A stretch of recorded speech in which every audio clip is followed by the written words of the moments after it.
Il y a quelque chose d'étrange avec Mufasa. Dans Le Roi Lion, il apparaît presque comme une montagne vivante. Une présence calme, immense, impossible à déplacer. Il n'a pas besoin de crier pour être respecté. Il n'a pas besoin de prouver sa force à chaque scène. Quand il parle à Simba, on sent tout de suite qu'il n'est pas seulement un père. Il est une loi, une mémoire, une lumière au-dessus de la terre des lions. Mais justement, c'est là que Mufasa. Le Roi Lion devient intéressant. Parce que ce film ose poser une question que beaucoup de spectateurs ne s'étaient peut-être jamais vraiment posée. Avant d'être cette figure presque sacrée, avant d'être le roi que Simba admire, avant d'être cette voix qui continue de guider son fils même après la mort, qui était vraiment Mufasa. Était-il né avec cette grandeur? Était-il simplement destiné à régner? Comme si le cercle de la vie l'avait choisi dès son premier souffle. Ou bien cette sagesse venait-elle d'une blessure beaucoup plus ancienne, d'une enfance marquée par la peur, la perte et la survie? Le film ne commence pas en disant simplement « Voici l'histoire d'un roi ». Il commence plutôt avec l'idée inverse. Et si le plus grand roi de la terre des lions n'avait pas été né roi?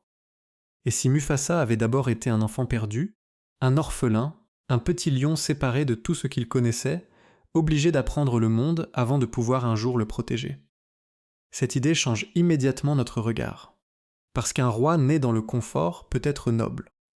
Mais un roi qui a connu l'exil, la faim, la solitude et l'abandon porte quelque chose de différent dans son regard.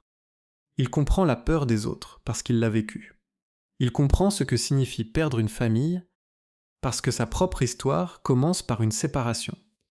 Et surtout, il comprend que la vraie grandeur ne vient pas seulement du sang, du rang ou d'un titre transmis par naissance. Elle vient de ce qu'on choisit de devenir quand tout semble déjà perdu. Mufasa, le roi lion, est donc beaucoup plus qu'un simple retour dans un univers connu. C'est une tentative de transformer une légende en personnage. Depuis des années, Mufasa est dans l'imaginaire du public comme une figure presque parfaite. On se souvient de sa voix, de son autorité, de sa tendresse avec Simba, de sa mort qui a marqué plusieurs générations de spectateurs.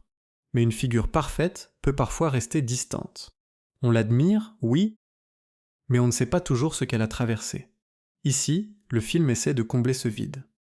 Il veut montrer ce qu'il y avait avant la couronne, avant le rocher, avant Simba, avant Scar tel qu'on le connaît, avant même cette rivalité tragique entre deux frères que tout le monde associe à l'une des grandes blessures de Disney. Et ce choix est risqué. Parce que toucher à Mufasa, ce n'est pas toucher à un personnage secondaire. C'est toucher à un symbole. Pour beaucoup de spectateurs, Le Roi Lion n'est pas seulement un film d'animation. C'est un souvenir d'enfance, une histoire de famille, de perte, de courage, de retour à soi. Alors quand Disney revient sur les origines de Mufasa, le public attend quelque chose de très précis. Il ne suffit pas d'ajouter des scènes. Il faut donner une raison émotionnelle de revenir en arrière. Le film le comprend assez vite en utilisant une structure de récit raconté. Nous ne sommes pas uniquement dans le passé. L'histoire est présentée comme une mémoire transmise à Kiara, la fille de Simba et Nala. Pendant que Simba et Nala sont absents, Kiara se retrouve avec Timon, Pumbaa et Rafiki. Et comme souvent dans cet univers, c'est Rafiki qui devient le gardien de la parole. Il ne raconte pas seulement une aventure pour occuper une enfant. Il transmet une origine. Il relie une nouvelle génération à une ancienne douleur. Ce cadre est important, parce qu'il donne au film une forme de conte. On n'est pas seulement devant une suite ou une préquelle classique. On écoute une histoire qui passe d'une bouche à une autre, comme les légendes que les familles se transmettent quand elles veulent expliquer d'où elles viennent. Kiara connaît son père, elle connaît la terre des lions, mais elle ne connaît pas vraiment l'homme qui a rendu tout cela possible avant Simba. Pour elle, Mufasa est déjà une statue dans la mémoire familiale. Rafiki va lui montrer qu'avant la statue, il y avait un enfant. Et autour de ce récit, Timon et Pumbaa jouent leur rôle habituel. Ils apportent l'humour, les interruptions, cette énergie plus légère qui empêche l'histoire de devenir trop solennelle. Mais même leurs plaisanteries servent à quelque chose. Elles rappellent que le roi lion a toujours mélangé deux tons, la grande tragédie et la comédie très simple, presque absurde. C'est ce contraste qui rend l'univers accessible à toute la famille. On peut parler de mort, de trahison, d'exil et de destin, tout en laissant de la place à des personnages qui respirent, qui rient, qui cassent la tension. Mais le vrai cœur du film est ailleurs. Il se trouve dans le passé, au moment où Mufasa n'est encore personne. Pas un roi, pas une légende, pas le père de Simba. Juste un jeune lion qui vit avec ses parents, Afia et Masego, dans un monde encore ouvert, dangereux, traversé par les forces de la nature. Le film nous montre très vite que son enfance n'est pas protégée par les murs d'un royaume. Mufasa commence sa vie dans un lien d'amour, mais ce lien va être brisé. C'est une décision fondamentale. Au lieu de présenter Mufasa comme un héritier direct, le film le présente comme un être arraché. Et dans les récits Disney, l'arrachement est souvent le premier pas vers la transformation. Un personnage perd son foyer, perd ses repères, perd parfois même son nom symbolique, et c'est dans cette absence qu'il découvre ce qu'il porte en lui. Mufasa n'a pas encore de couronne, mais il a déjà quelque chose qui ressemble à une promesse. Une capacité à avancer même quand le monde devient plus grand, plus froid et plus effrayant que lui. Ce qui rend cette origine intéressante, c'est qu'elle modifie aussi notre compréhension de Scar. Dans Le Roi Lion, Scar apparaît comme le frère jaloux, manipulateur, déjà installé dans son ressentiment. Il est l'ombre de Mufasa. Il veut ce que Mufasa possède. Il méprise Simba parce que Simba représente encore un obstacle entre lui et le pouvoir. Mais Mufasa, le Roi Lion ne commence pas avec Scar. Il commence avec Taka. Et ce détail change tout. Taka n'est pas encore le traître que l'on connaît. Il est jeune, vivant, parfois maladroit, parfois sincère. Il n'est pas seulement un méchant en attente de devenir méchant. Il est un frère possible, un ami possible, quelqu'un qui peut aimer Mufasa avant de le haïr. Et c'est précisément cette possibilité qui donne une dimension tragique à leur relation. Parce que si Taka avait toujours été mauvais, l'histoire serait simple. Mais s'il a été capable d'aimer, alors sa chute devient plus douloureuse. Le film joue donc sur une tension que le spectateur connaît déjà. Nous savons où tout cela va mener. Nous savons que Taka deviendra Scar. Nous savons que Mufasa et Scar finiront par être deux ennemis liés par une blessure profonde.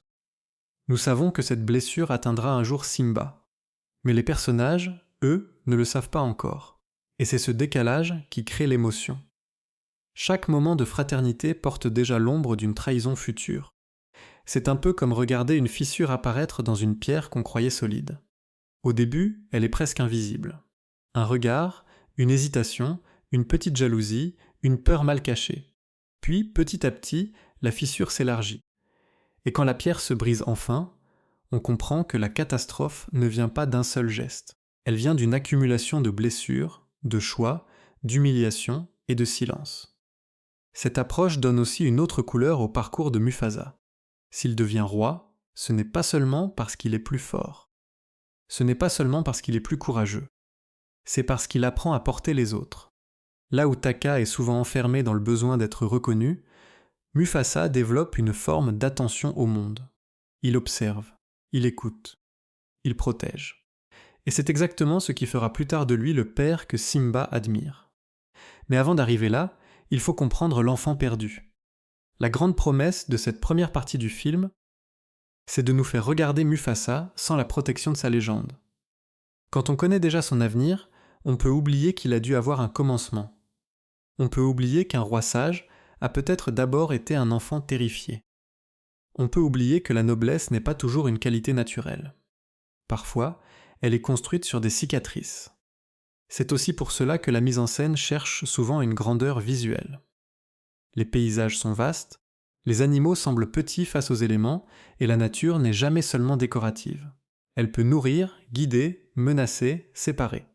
Dans Le Roi Lion, la terre des lions c'est un royaume. Dans Mufasa, le Roi Lion, le monde ressemble d'abord à une épreuve. Avant d'avoir un territoire à défendre, Mufasa doit traverser un monde qui ne lui appartient pas.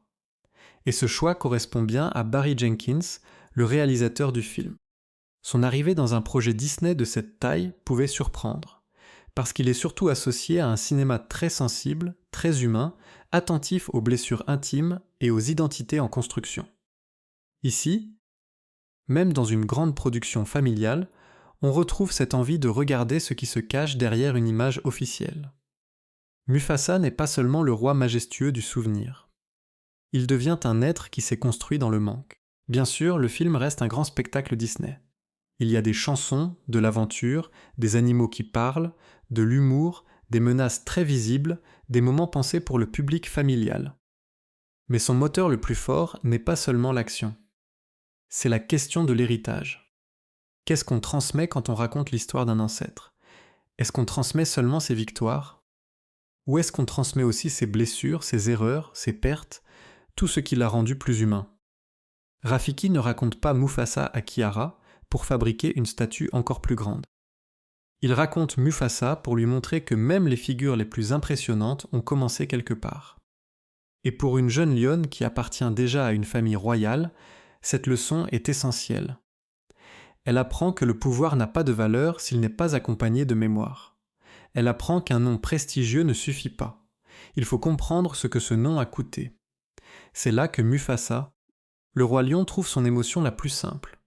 Le film parle aux enfants qui découvrent une aventure, mais il parle aussi aux adultes qui connaissent déjà la douleur du premier roi lion. Il leur dit « Vous croyez connaître Mufasa, mais vous ne connaissez peut-être pas encore la solitude qui l'a formé. Vous croyez connaître Scar, mais vous n'avez peut-être pas encore vu Taka, avant que la jalousie ne le dévore.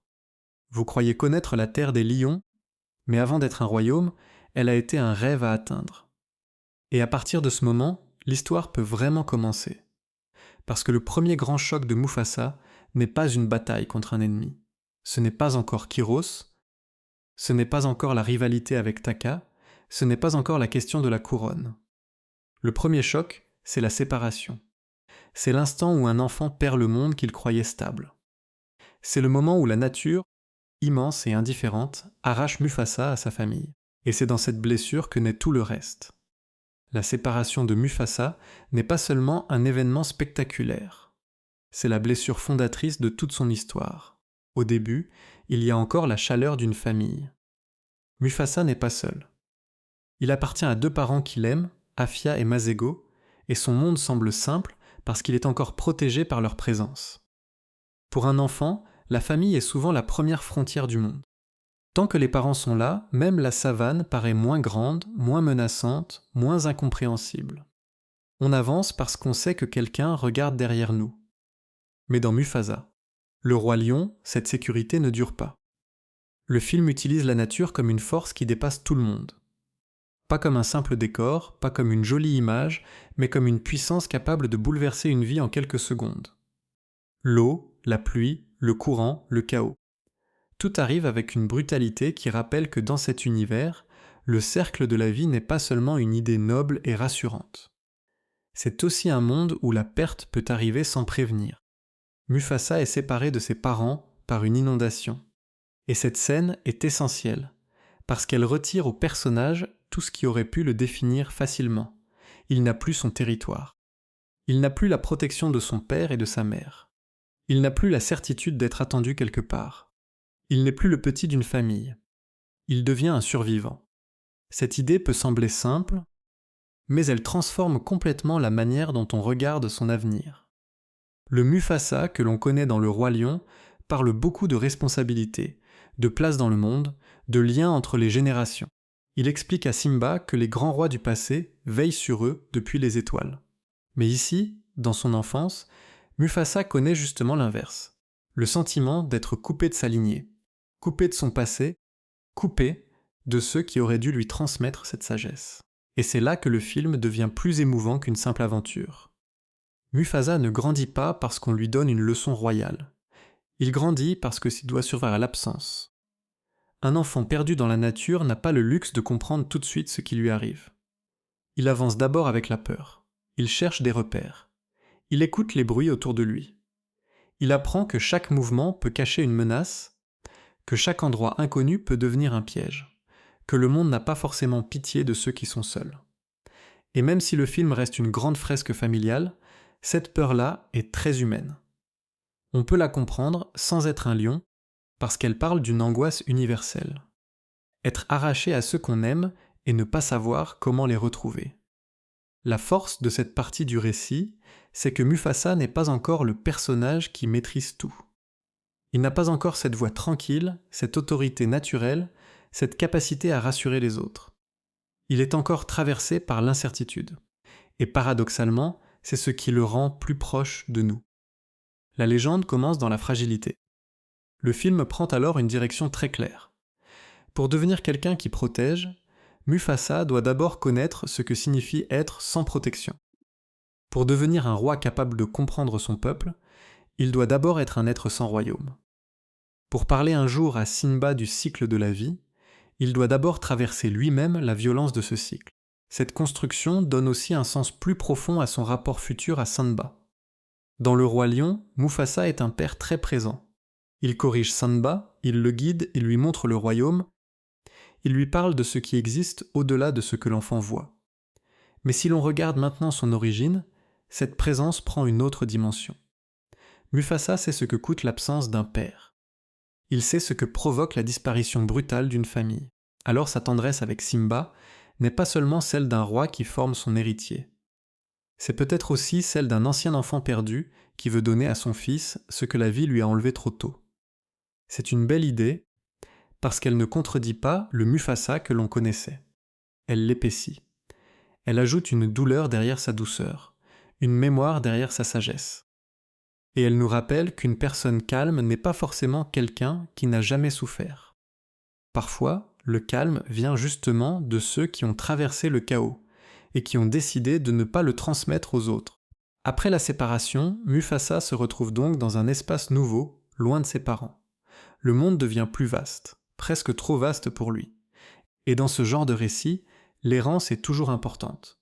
L'errance, ce n'est pas seulement marcher sans destination. C'est être obligé de rencontrer autre chose que ce qu'on connaissait. C'est perdre une identité pour en construire une autre.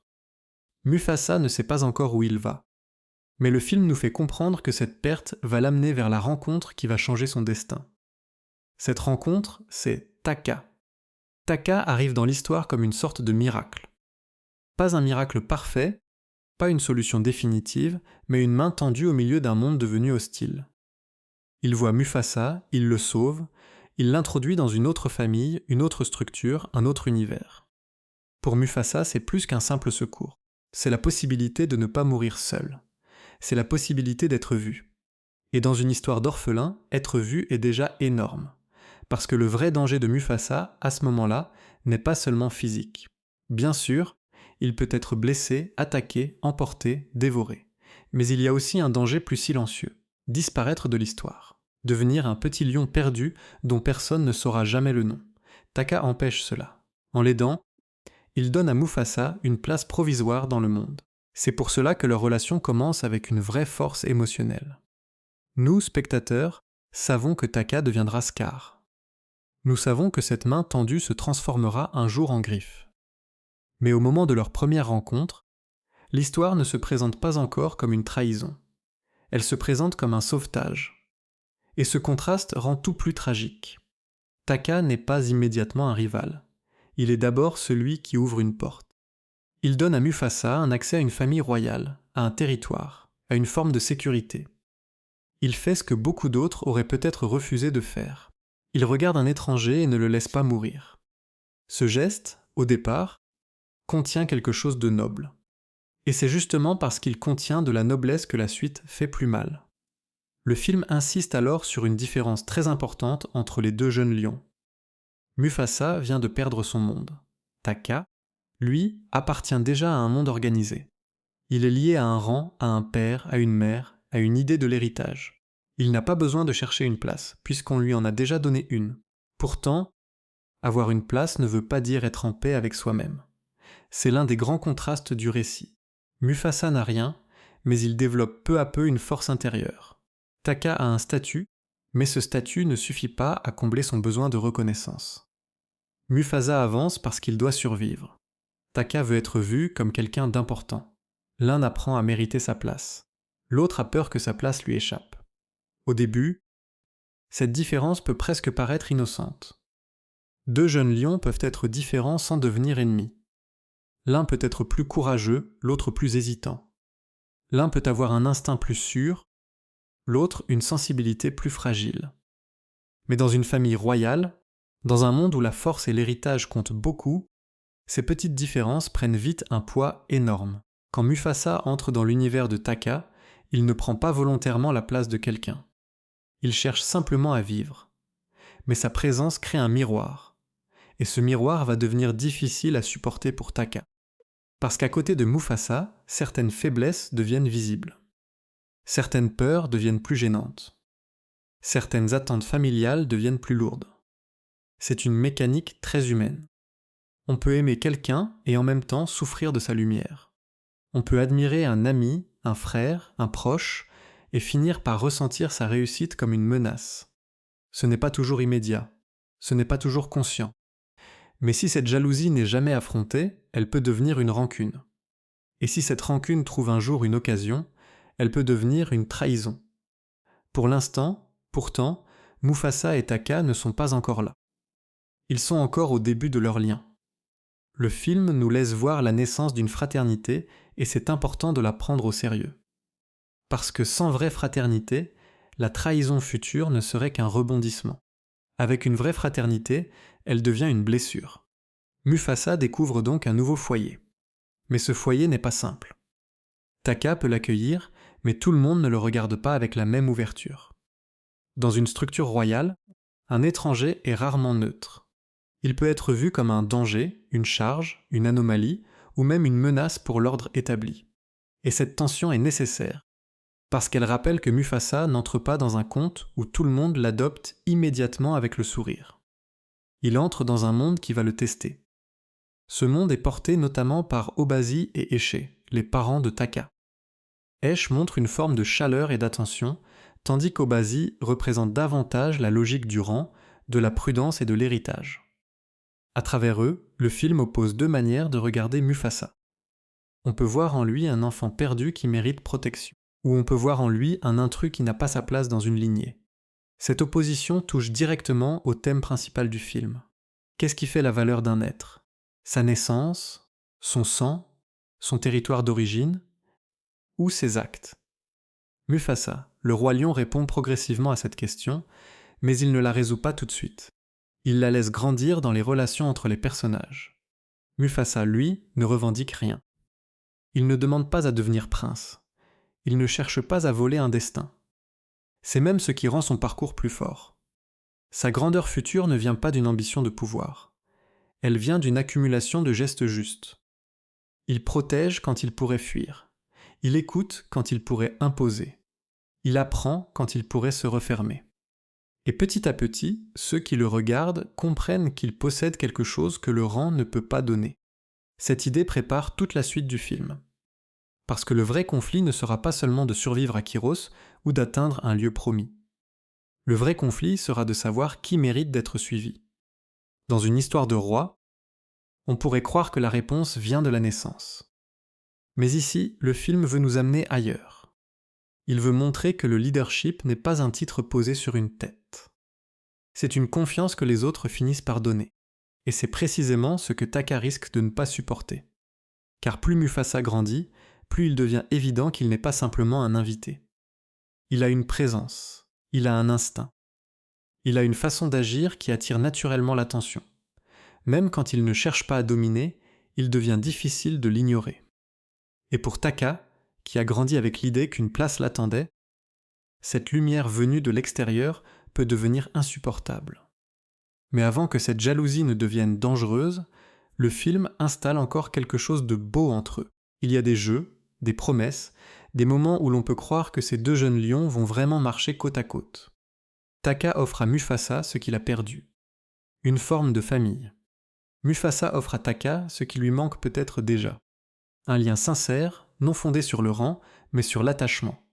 C'est ce qui rend leur histoire plus complexe qu'une simple opposition entre biens et mal. Le futur Scar n'est pas seulement l'ennemi de Mufasa, il a été son frère. Il a été celui qu'il a trouvé quand le monde l'avait abandonné. Et cette vérité donne à toute la mythologie du roi lion une douleur nouvelle. À la fin de cette étape, Mufasa n'est plus l'enfant seul emporté par le courant. Il n'est pas encore roi, mais il n'est plus invisible. Il a survécu à la séparation.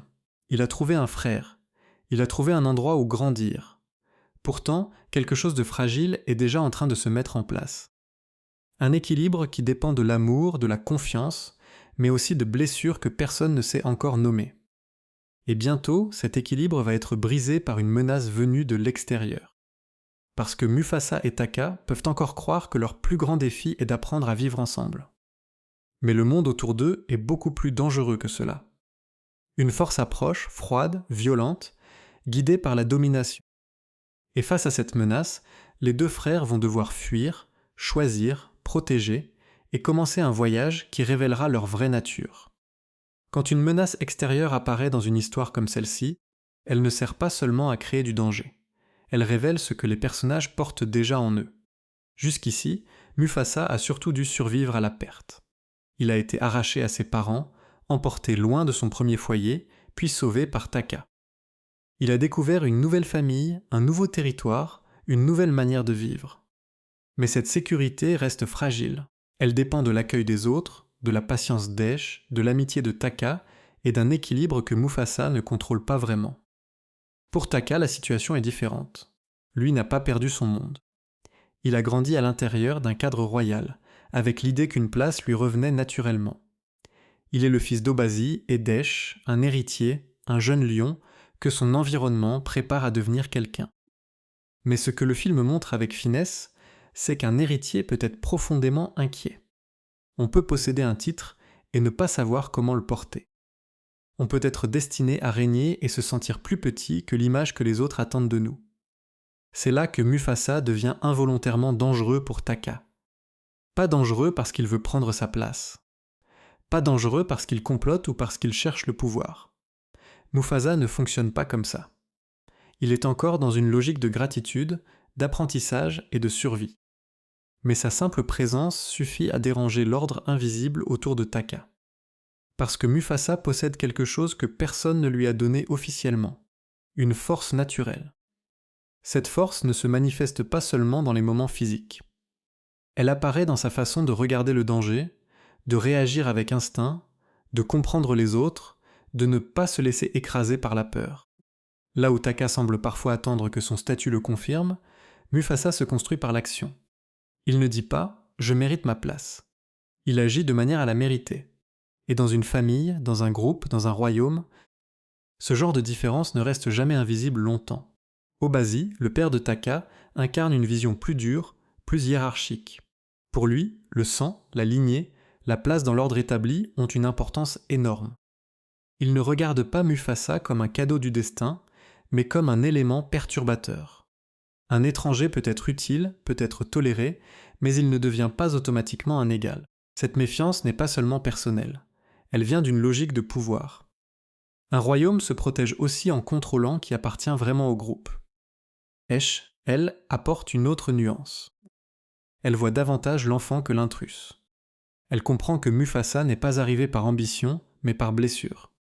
Cette différence entre Obasi et Eshe permet au film de montrer deux manières d'éduquer un futur roi. L'une repose sur la protection du rang, l'autre repose sur la reconnaissance du cœur.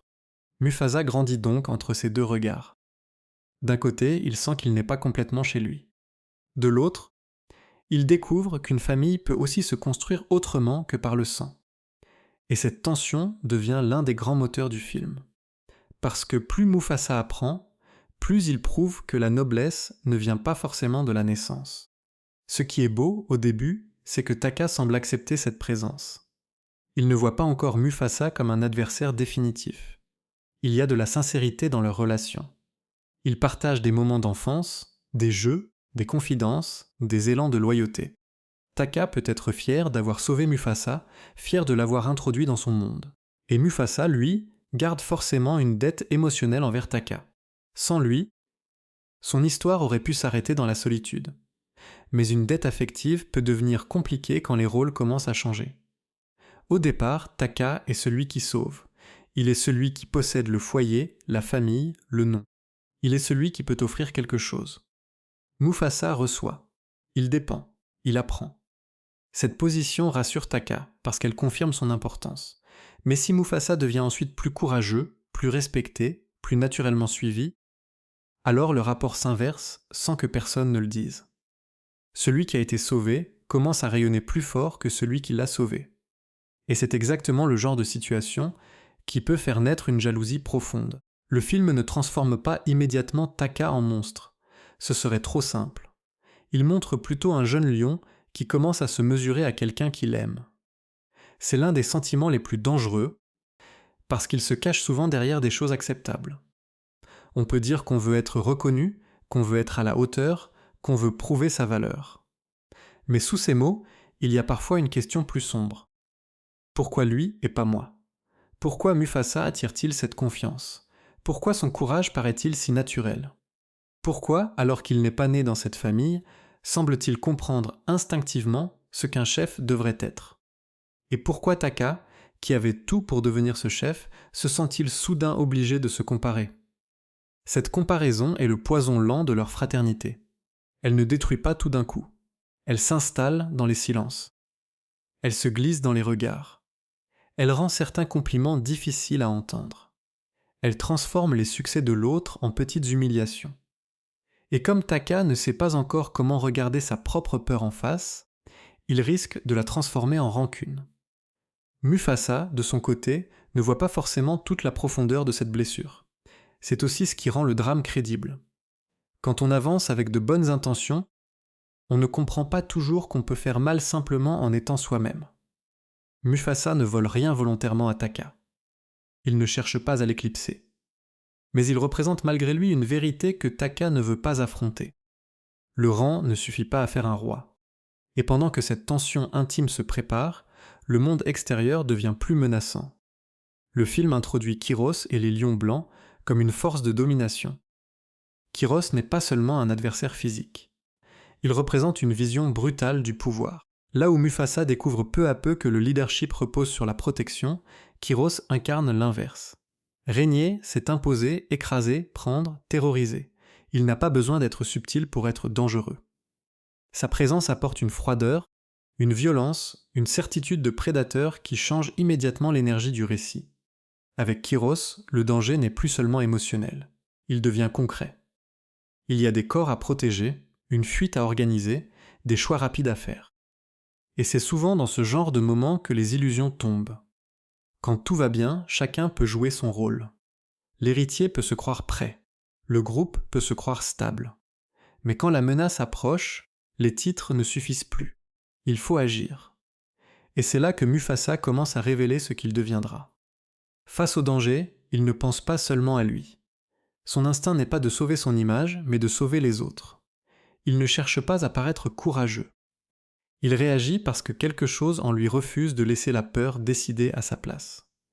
Ce n'est pas encore la grandeur majestueuse du roi adulte, mais on en voit déjà la racine. Mufasa n'est pas courageux parce qu'il n'a pas peur. Il est courageux parce que sa peur ne l'empêche pas de protéger. Cette nuance est importante. Un héros qui n'a jamais peur est souvent moins intéressant qu'un héros qui avance malgré elle. Et Mufasa, dans cette période de sa vie, a toutes les raisons d'avoir peur. Il a déjà connu la perte. Il sait que le monde peut tout arracher. Mais au lieu de devenir fermé, au lieu de devenir dur par simple défense, il commence à transformer sa douleur en attention. C'est peut-être la plus grande différence entre lui et Taka. Taka aussi a peur, mais sa peur est plus liée à son image, à son rang, à ce qu'il risque de perdre dans le regard des autres.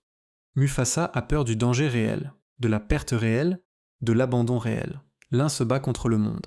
L'autre se bat aussi contre l'idée qu'il pourrait ne pas être assez grand. Et cette différence va devenir de plus en plus visible. Lorsque le groupe est poussé vers la fuite, le film change de rythme. On quitte l'idée d'un foyer stable pour entrer dans une trajectoire de voyage. Cette transition est essentielle, parce qu'elle arrache Taka à son confort autant qu'elle oblige Mufasa à avancer encore. Pour la première fois, les deux jeunes lions sont placés devant quelque chose qui les dépasse. Ils ne peuvent plus seulement vivre dans les règles d'Obazi ou dans la protection d'Esh. Ils doivent traverser le monde. Et dans les récits d'aventure, le voyage est toujours un test. Il montre qui se plaint, qui observe, qui protège, qui prend des décisions, qui fuit ses responsabilités. Il révèle les caractères avec une honnêteté brutale. On peut mentir dans un palais, mais on ment beaucoup moins bien sur une route dangereuse. Cette fuite ouvre aussi la porte à d'autres rencontres, notamment celle de Sarabi et celle de Rafiki dans sa jeunesse. Ces personnages ne sont pas là seulement pour remplir l'univers avec des noms connus. Ils servent à construire le cercle qui entourera un jour Mufasa. Avant d'être roi, il doit rencontrer ceux qui verront en lui autre chose qu'un orphelin.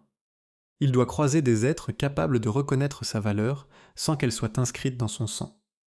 Sarabi, en particulier, devient un élément important de tension, parce qu'elle n'est pas seulement une future reine que le spectateur associe déjà à Mufasa. Elle est aussi un regard extérieur sur les deux frères. Et parfois, un regard extérieur suffit à révéler ce qu'une famille refusait de voir. Quand quelqu'un qui n'appartient pas au conflit observe Mufasa et Taka, il peut sentir lequel inspire confiance, lequel agit avec justesse, lequel semble naturellement capable de tenir dans la tempête. Pour Taka, cela devient dangereux. Non seulement Mufasa brille dans l'action, mais il commence aussi à exister dans le regard des autres. Et la jalousie devient plus douloureuse lorsqu'elle n'est plus seulement intérieure, lorsqu'elle semble confirmée par le monde autour de soi. Le film prépare alors une dynamique tragique. Mufasa ne cherche pas à devenir le centre de l'histoire, mais l'histoire le place peu à peu au centre. Taka ne veut pas forcément perdre son frère, mais il commence à ressentir l'amour et l'admiration donnés à Mufasa comme une perte personnelle. Et Kyros, en représentant une menace extérieure, oblige tous ses sentiments cachés à sortir plus vite. C'est là que Mufasa. Le roi lion fonctionne le mieux sur le plan dramatique. Le film ne raconte pas seulement comment Mufasa devient fort.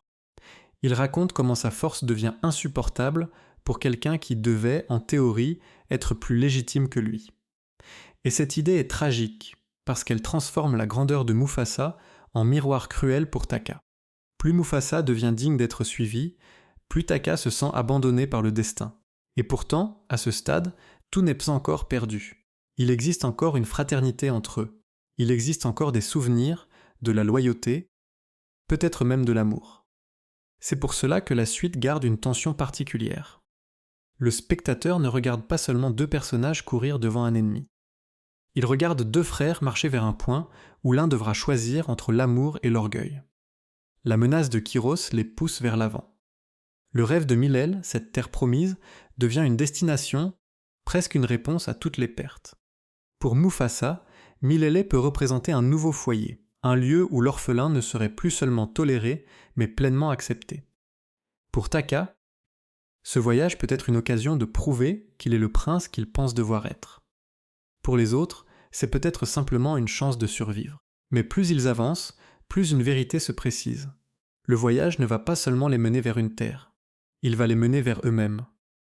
Et lorsque Sarabi, Rafiki, Mufasa et Taka se retrouvent pris dans cette fuite, chaque décision commence à compter. Chaque acte de courage, chaque hésitation, chaque regard devient une pièce du futur. Le roi Mufasa n'est pas encore né. Scar n'est pas encore né non plus. Mais les deux sont déjà en train de se former, côte à côte, dans la poussière, la peur et l'espoir d'un endroit où recommencer. Le voyage vers Milel donne au film une nouvelle respiration. Avant cela, l'histoire était surtout celle d'un enfant perdu, puis d'un enfant accueilli dans une famille qui n'était pas la sienne. À partir de maintenant, Mufasa n'est plus seulement défini par ce qu'il a perdu, il est défini par ce qu'il cherche. Et dans Mufasa, le roi lion, Milel n'est pas seulement un lieu sur une carte. C'est une promesse, un endroit rêvé où la peur pourrait enfin s'arrêter, où les blessures pourraient trouver un sens, où ceux qui fuient pourraient recommencer. Pour un personnage comme Mufasa, cette idée est très forte. Depuis la séparation avec Afia et Masego, il avance dans un monde qui ne lui a rien garanti. Même lorsqu'il trouve Taka et sa famille, son appartenance reste fragile. Il est aimé par certains, toléré par d'autres, observé avec méfiance. Milel le représente donc plus qu'un refuge. C'est peut-être le premier endroit où il pourrait exister sans devoir justifier son existence. Mais le film ne rend pas cette quête facile. Le chemin est traversé par la menace de Kyros et des lions blancs. Leur présence transforme le voyage en fuite, et la fuite en épreuve morale. Parce que lorsqu'un groupe est poursuivi, chaque personnalité se révèle plus vite. Il n'y a plus le confort des discours. Il y a seulement les décisions. Qui avance? Qui protège? Qui panique? Qui pense aux autres? Qui pense d'abord à lui-même? Kyros est intéressant parce qu'il n'est pas seulement un obstacle. Il est une version monstrueuse du pouvoir. Là où Mufasa apprend que diriger signifie protéger, Kiros semble croire que diriger signifie dominer. Il impose sa volonté comme une force froide. Il ne cherche pas à être aimé, ni même vraiment respecté. Il veut être craint. Et dans un univers comme celui du roi lion, cette différence est essentielle. Le pouvoir peut créer un cercle de vie, ou il peut le briser. Face à lui, Mufasa commence à comprendre ce que signifie vraiment la responsabilité. Jusqu'ici, il pouvait encore être l'enfant sauvé, l'orphelin recueilli, le frère adopté. Mais dans le danger, il devient autre chose. Il devient celui qui voit quand les autres hésitent. Celui qui sent le risque. Celui qui agit sans attendre qu'un titre lui donne l'autorisation d'agir.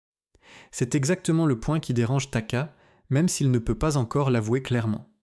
Taka, lui, porte le poids d'un futur qui devait lui appartenir. Depuis son enfance, il a grandi avec l'idée qu'il était l'héritier, celui qui devait prendre une place importante. Mais sur la route de Milel, l'héritage ne protège pas du danger. Il ne suffit pas d'être désigné pour inspirer confiance. Il faut prouver, dans les moments difficiles, qu'on peut être suivi. Et plus le voyage avance, plus Mufasa semble naturellement capable de créer cette confiance. Cela ne veut pas dire que Mufasa est parfait. Le film ne le présente pas comme un être sans peur, sans doute sans fragilité. Au contraire, tout son parcours a commencé dans une blessure profonde. Mais il possède une qualité rare. Il ne laisse pas sa blessure le rendre cruel. Il ne transforme pas son manque en désir de domination. Il transforme son manque en attention. Il sait ce que signifie être abandonné, donc il ne veut pas abandonner les autres. Cette nuance donne à sa relation avec Sarabi une importance particulière. Sarabi n'est pas seulement là parce que le public sait qu'elle deviendra plus tard la compagne de Mufasa et la mère de Simba. Dans ce récit, elle est d'abord un personnage qui observe, qui évalue, qui comprend progressivement la différence entre paraître fort et être véritablement solide. Elle voit Taka avec son rang, son histoire, sa promesse de prince. Mais elle voit aussi Mufasa dans les gestes, dans les choix, dans la manière de tenir quand le danger approche. Et parfois, le regard de quelqu'un d'extérieur fait plus mal que toutes les critiques. Pour Taka, Sarabi devient une sorte de miroir supplémentaire. Ce n'est plus seulement lui qui se compare à Mufasa. C'est le monde qui semble commencer à comparer les deux frères. Même si personne ne le dit brutalement, même si Mufasa ne cherche pas à séduire ou à dominer, les signes sont là. La confiance se déplace. L'admiration se déplace. L'attention se déplace. C'est ainsi que la jalousie grandit, non pas comme une explosion soudaine, mais comme un sentiment qui reçoit sans cesse de nouvelles preuves. Le voyage permet aussi au film de rassembler les figures que l'on associe à la future légende. Rafiki, plus jeune, n'est pas encore seulement le vieux sage mystérieux que Simba rencontrera plus tard. Il est lui aussi en construction. Il appartient à cette génération qui va participer à la naissance d'un royaume et d'un mythe. Sa présence donne à l'histoire une dimension spirituelle, presque ancestrale. Rafiki ne regarde pas seulement ce qui arrive. Il sent que certaines rencontres ont une portée plus grande que l'instant. Dans Le Roi Lion, Rafiki est celui qui sait quand le passé doit revenir parler au présent. Dans Mufasa, Le Roi Lion, on voit davantage comment ce rapport à la mémoire a pu se former. Il n'est pas seulement un personnage drôle ou étrange, il est un témoin. Et dans les histoires de légende, les témoins sont essentiels. Sans témoin, une vie reste une suite d'événements. Avec un témoin, elle devient un récit transmis. C'est exactement ce que le film fait à travers lui. Rafiki voit l'orphelin devenir quelqu'un. Il voit les liens se former, les tensions apparaître, les choix se dessiner. Et plus tard, c'est lui qui pourra raconter cette histoire à Kiara. Non pas comme une simple aventure, mais comme une origine. Timon et Pumba, dans le présent, interrompent parfois ce récit avec leur humour, et cela peut sembler léger. Mais leur présence rappelle une chose importante. Même les légendes les plus graves sont racontées à des vivants, pas à des statues. Kiara n'a pas besoin d'un cours solennel. Elle a besoin d'une histoire qui respire, avec du danger, de l'émotion, de l'humour, des pauses. C'est une manière très Disney de rendre la mémoire familiale accessible. Pendant ce temps, dans le passé, la route devient de plus en plus dangereuse. Le groupe ne cherche pas seulement Milel comme une destination idéale. Il cherche à rester en vie assez longtemps pour l'atteindre. Et cette pression transforme chaque étape en test de caractère. Une traversée difficile, une décision risquée, une menace inattendue. Tout devient une occasion pour le film de montrer qui agit par amour et qui agit par peur. Mufasa, encore une fois, se distingue par sa capacité à regarder au-delà de lui-même. Ce n'est pas une force spectaculaire au sens habituel. Il ne gagne pas simplement parce qu'il est plus puissant. Il gagne en importance parce qu'il comprend les liens. Il comprend que personne ne survit seul très longtemps. Lui-même a été sauvé parce que Taka l'a vu. Il sait donc que sauver quelqu'un, ce n'est pas seulement prolonger une vie, c'est changer un destin. Cette idée résonne dans tout le film. Si Taka n'avait pas sauvé Mufasa, il n'y aurait peut-être jamais eu de roi Mufasa. Mais si Mufasa devient ensuite celui que les autres suivent, Taka doit vivre avec un paradoxe terrible. Il a contribué à créer l'être qui lui donne maintenant le sentiment d'être remplacé. C'est une tragédie très puissante. Taka ne souffre pas seulement parce que Mufasa réussit. Il souffre parce que la grandeur de Mufasa existe aussi grâce à son premier geste de bonté. Il a ouvert la porte, et maintenant il a l'impression que Mufasa est entré dans une lumière qui aurait dû lui appartenir. Le film pourrait rendre cette jalousie purement méchante. Mais le plus intéressant est de la rendre compréhensible sans l'excuser. On peut comprendre qu'un jeune héritier se sente humilié, déstabilisé, oublié. On peut comprendre qu'il ait peur de ne pas être à la hauteur. Mais comprendre n'est pas pardonner. Car à un moment, chaque personnage doit choisir ce qu'il fait de sa blessure. Mufasa choisit progressivement de protéger. Taka, lui, commence à choisir de se comparer. La différence paraît minuscule au début, mais elle mène à deux destins opposés. La présence de Sarabi accentue encore ce glissement. Elle n'est pas seulement un enjeu romantique. Elle représente aussi une forme de reconnaissance que Taka désire et que Mufasa semble recevoir plus naturellement. Quand Sarabi voit chez Mufasa une solidité, une bonté, une capacité à agir juste, Taka ne reçoit pas cela comme une simple préférence personnelle. Il le ressent comme une confirmation de sa peur la plus profonde. Même là où il pensait avoir sa place, Mufasa pourrait être choisi. Ce sentiment est dangereux parce qu'il attaque l'identité même de Taka. S'il n'est pas le plus digne de confiance, s'il n'est pas le plus admiré, s'il n'est pas celui que Sarabi regarde, alors que lui reste-t-il, son titre, son sang, sa naissance? Le film montre justement que ces choses deviennent faibles quand elles ne sont pas soutenues par les actes. Et Mufasa, sans le vouloir, détruit peu à peu l'illusion selon laquelle la naissance suffit. À mesure que le groupe approche de Mil-El, l'idée du royaume futur commence à se dessiner. Pas encore comme une institution, pas encore comme un lieu parfaitement établi, mais comme une vision. Un endroit où les animaux pourraient vivre autrement, où la force ne serait pas seulement utilisée pour prendre, mais pour maintenir un équilibre. On comprend alors que la terre des lions ne naît pas seulement d'un territoire, elle naît d'une manière de penser. C'est important, parce que cela relie Mufasa enfant au Mufasa adulte. Dans Le Roi Lion, lorsqu'il montre à Simba tout ce que la lumière touche, il ne décrit pas seulement une propriété, il décrit une responsabilité. Et maintenant, avec son origine, on comprend mieux pourquoi cette phrase a autant de poids. Pour Mufasa, un royaume n'est pas quelque chose qu'on possède. C'est quelque chose qu'on protège parce qu'on sait ce que signifie ne rien avoir. Le voyage vers Mil-El devient donc le contraire d'une simple fuite. C'est une initiation. Mufasa y apprend la valeur des liens. Sarabi y apprend à reconnaître la vraie force. Rafiki y devient témoin d'un destin. Taka y sent sa place se fissurer. Et Kyros, en poursuivant le groupe, oblige chacun à révéler ce qu'il est prêt à devenir. Il y a alors une tension presque inévitable.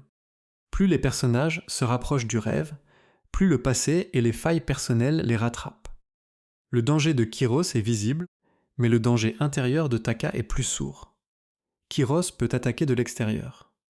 Taka, lui, peut briser le groupe de l'intérieur. C'est souvent comme cela que les grandes tragédies fonctionnent. L'ennemi extérieur pousse les personnages dans une situation extrême, mais la vraie catastrophe naît d'une faiblesse intime. Une jalousie non dite, une peur non avouée, une humiliation trop longtemps gardée. Un désir de prouver sa valeur qui devient plus important que l'amour. Mufasa ne comprend pas encore à quel point cette fissure est grave. Il continue d'avancer avec cette confiance qui grandit en lui, avec cette loyauté qui l'attache encore à Taka. Pour lui, leur fraternité a une valeur réelle. Il n'imagine pas forcément que l'admiration des autres puisse devenir une menace pour son frère. Et c'est justement cette innocence qui rend la suite plus douloureuse. Parce que le spectateur, lui, connaît l'ombre qui attend. Nous savons que Taka ne restera pas seulement Taka. Nous savons que le nom de Scar finira par porter une blessure visible et symbolique. Nous savons que cette histoire de fraternité ne peut pas rester intacte. Mais le film prend le temps de montrer ce qui existait avant la chute, parce qu'une trahison n'est vraiment tragique que lorsqu'elle détruit quelque chose de vrai. Et sur la route de Mil-El, ce quelque chose de vrai est encore là. Mufasa et Taka ne sont pas encore des ennemis. Ils partagent encore une histoire, des souvenirs, peut-être une affection sincère. Mais chaque pas les rapproche aussi d'un choix que rien ne pourra effacer. Bientôt, il ne s'agira plus seulement de fuir Kyros. Il faudra savoir qui est capable de protéger le groupe, qui est capable d'accepter la lumière de l'autre et qui préférera laisser la jalousie parler à sa place. Et c'est là que la fraternité va commencer à se transformer en fracture. La fracture entre Mufasa et Taka ne naît pas dans un grand cri. Elle naît dans une accumulation de petits déplacements. Au début, Taka pouvait encore se raconter une histoire rassurante. Mufasa était l'enfant perdu qu'il avait sauvé. Celui qui avait besoin de lui. Celui à qui il avait offert une seconde chance. Dans cette version des choses, Taka restait au centre. Il était le prince, le protecteur, le frère généreux. Mufasa était important, mais il restait quelqu'un que Taka avait fait entrer dans son monde. Mais le voyage change tout. Sur la route vers Mil-El, Mufasa cesse d'être seulement celui qu'on a recueilli. Il devient celui que les autres écoutent. Celui dont les décisions semblent justes au bon moment. Celui dont la présence rassure quand la peur monte. Et ce changement ne se fait pas par un discours. Mufasa ne se déclare pas chef, il ne réclame pas un trône, il ne demande pas à Sarabi, Rafiki ou aux autres de le regarder différemment. Il agit simplement. Et c'est parfois la chose la plus difficile à supporter pour quelqu'un qui attendait que le monde reconnaisse sa valeur. Taka voit cette transformation. Il la sent avant même de pouvoir la formuler. Chaque moment où Mufasa prend une bonne décision devient une petite blessure. Chaque regard de confiance posé sur Mufasa devient un rappel. Chaque geste de Sarabi, chaque signe de respect, chaque silence où personne ne contredit Mufasa, tout cela s'ajoute. Et peu à peu, Taka ne voit plus seulement son frère. Il voit une menace. C'est là que le film touche à quelque chose de très humain. La jalousie ne commence pas toujours par la haine. Elle commence parfois par une tristesse que l'on ne sait pas avouer. Taka ne veut pas forcément détester Mufasa. Une partie de lui l'aime encore.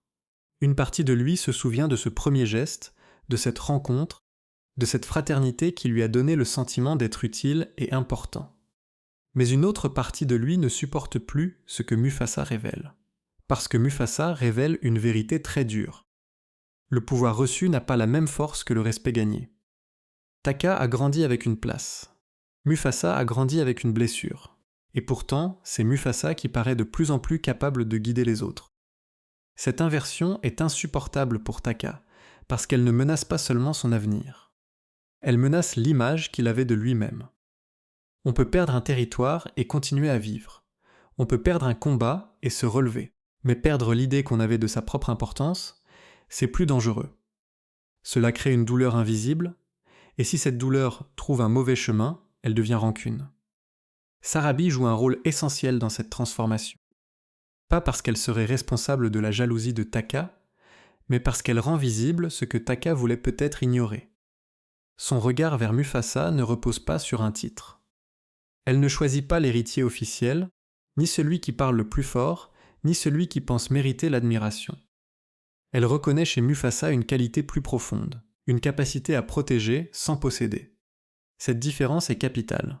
Taka veut être reconnu. Mufasa veut que les autres survivent. Taka veut qu'on voie sa valeur. Mufasa agit parce que la situation l'exige. Et dans une histoire de leadership, ce contraste dit presque tout. Quand Sarabi comprend cela, même silencieusement, Taka le ressent comme une humiliation. Il n'est pas seulement jaloux d'un possible amour, il est jaloux d'une légitimité. Sarabi voit en Mufasa ce que Taka voudrait que tout le monde voie en lui. Et parce qu'il ne sait pas transformer cette douleur en remise en question, il commence à la transformer en accusation. Dans son esprit, Mufasa n'est plus seulement un frère qui grandit. il devient quelqu'un qui prend. Il prend l'attention. Il prend l'admiration. Il prend la place. Peut-être même qu'il prend l'avenir. Bien sûr, ce n'est pas la réalité complète. Mufasa ne vole rien consciemment. Mais la jalousie ne raconte jamais les choses avec justice. Elle raconte une version du monde où l'autre devient coupable de notre propre sentiment d'échec. Et c'est à ce moment que Taka commence à se rapprocher de Scar, pas encore par son nom, mais par son regard. Scar, dans Le Roi Lion, est un personnage rongé par l'idée d'avoir été privé de ce qui lui revenait. Il parle comme quelqu'un qui a transformé sa blessure en intelligence froide. Il ne se contente pas d'être jaloux, il organise sa jalousie. Dans Mufasa, Le Roi Lion, on voit le début de cette transformation. On voit le moment où Taka aurait encore pu choisir autre chose, mais commence à s'enfermer dans une lecture de plus en plus amère de sa propre histoire. Le plus tragique, c'est que Mufasa continue de croire à leur lien. Pour lui, Taka reste le frère qui l'a sauvé. Même si les tensions grandissent, même si certains regards deviennent plus lourds, Mufasa ne peut pas effacer ce que Taka a représenté. Il sait qu'il lui doit quelque chose. Il sait que sans lui, il n'aurait peut-être jamais trouvé une nouvelle famille. Et cette gratitude rend Mufasa plus vulnérable, parce qu'on se protège mal contre quelqu'un qu'on aime. C'est souvent comme cela que les trahisons les plus douloureuses fonctionnent. Elles ne viennent pas toujours d'un ennemi clairement identifié.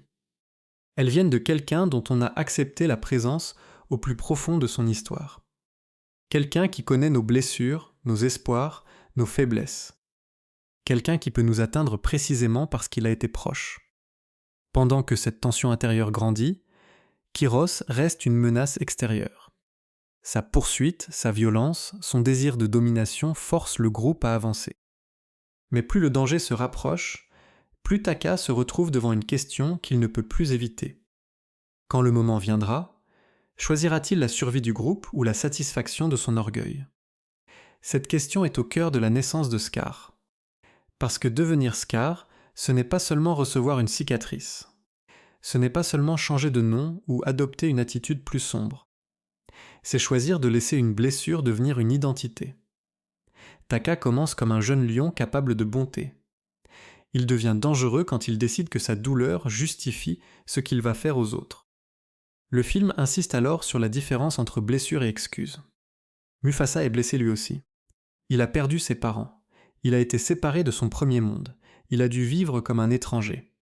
Mais il ne fait pas de cette souffrance une permission de détruire.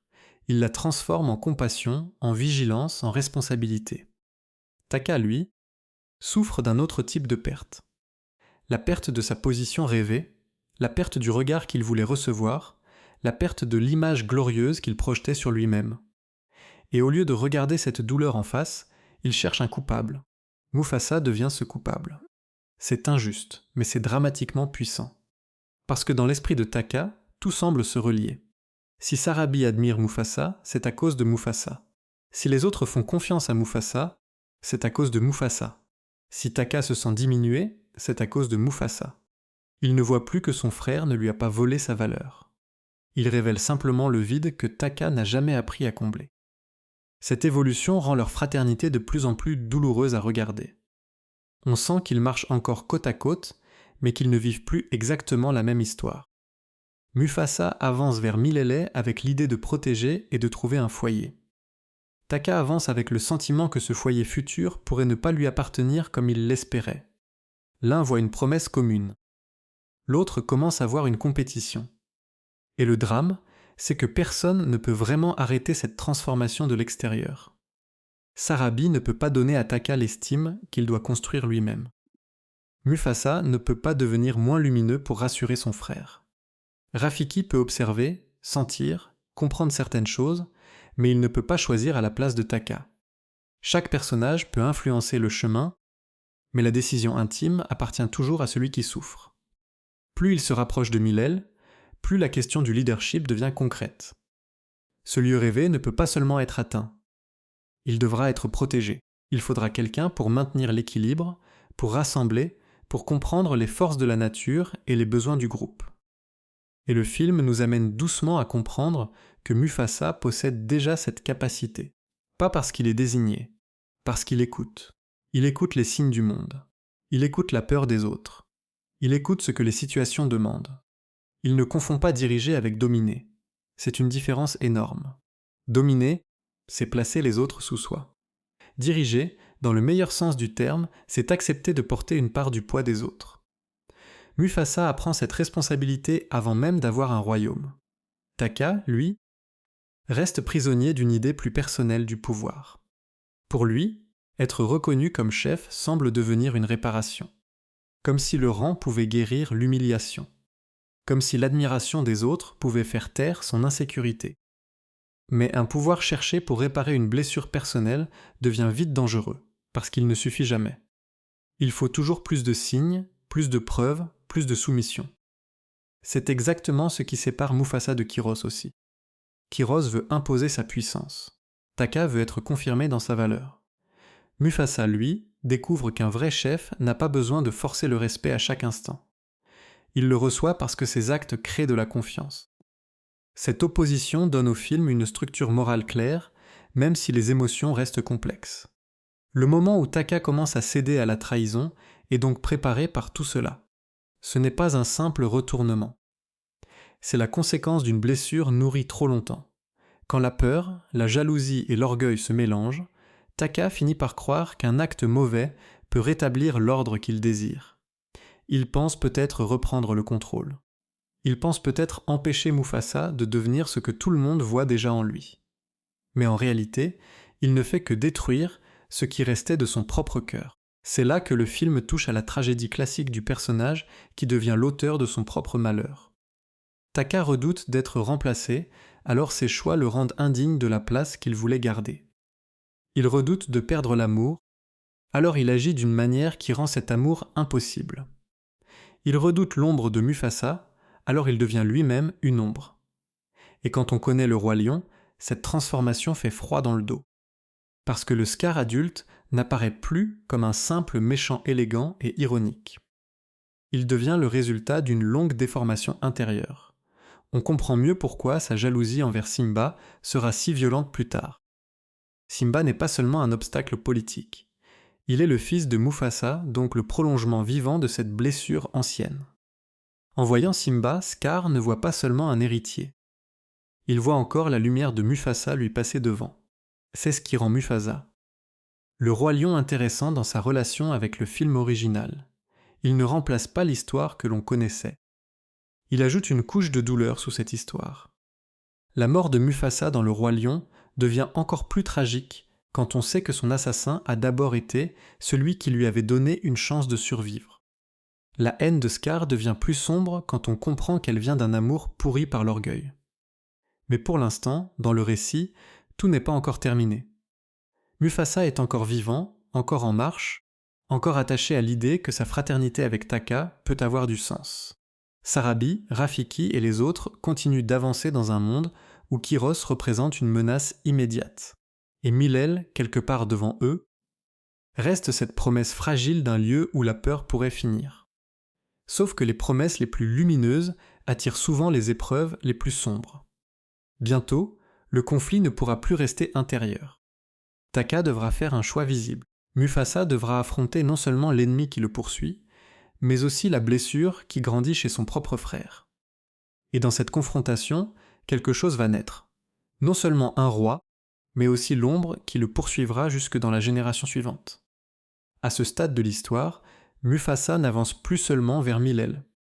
Il avance vers sa propre définition du pouvoir.